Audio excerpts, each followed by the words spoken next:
Hello, we have got an exam question here on surface area to volume ratio from biology paper 1. I already started this video and messed it up, so that's why I've got some notes already. So we're going to try again. This is a tricky concept for students to get their heads around, so hopefully this exam question practice will help you. Figure 7 shows two cubes. We've got cube X as a bacteria cell and cube Y representing a small multicellular organism, something like a slug perhaps. And then we've been given the length of one of the sides.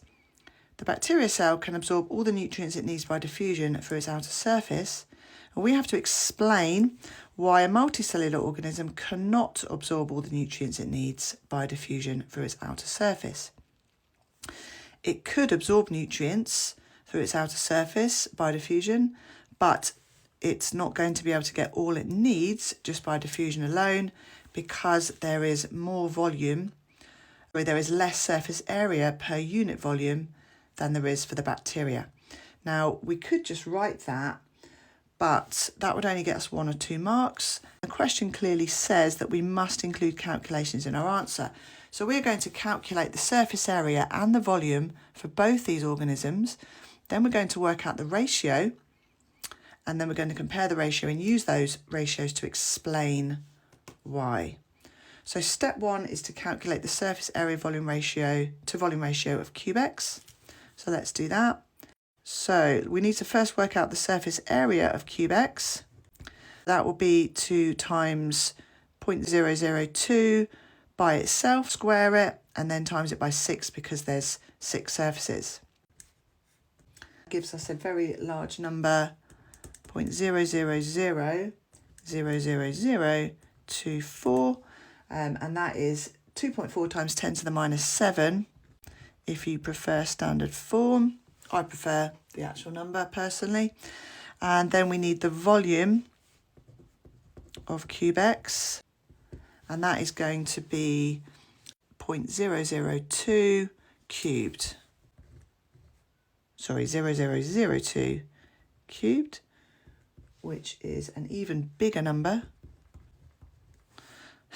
I'm not even going to count all those zeros, but that is 8 times 10 to the power of minus 12.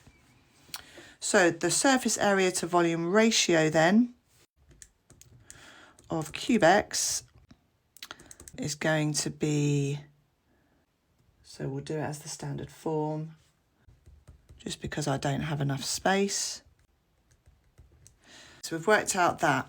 Now I'm going to do the same thing for cube Y, but I'm not going to go through the same steps because I'm going to run out of room actually. Just for the sake of this video, I'm just going to calculate it and show it here.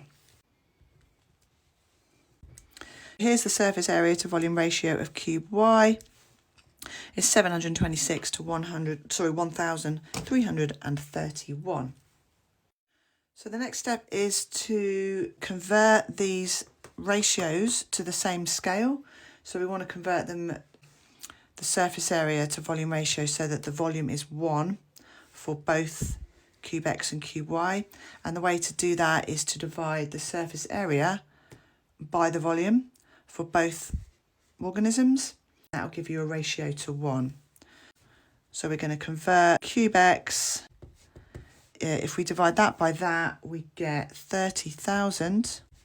So the surface area to volume ratio for cube X is 30,000 to 1.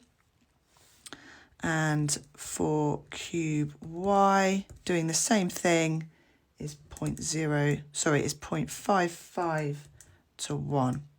So now we can compare the ratios. They are now comparable.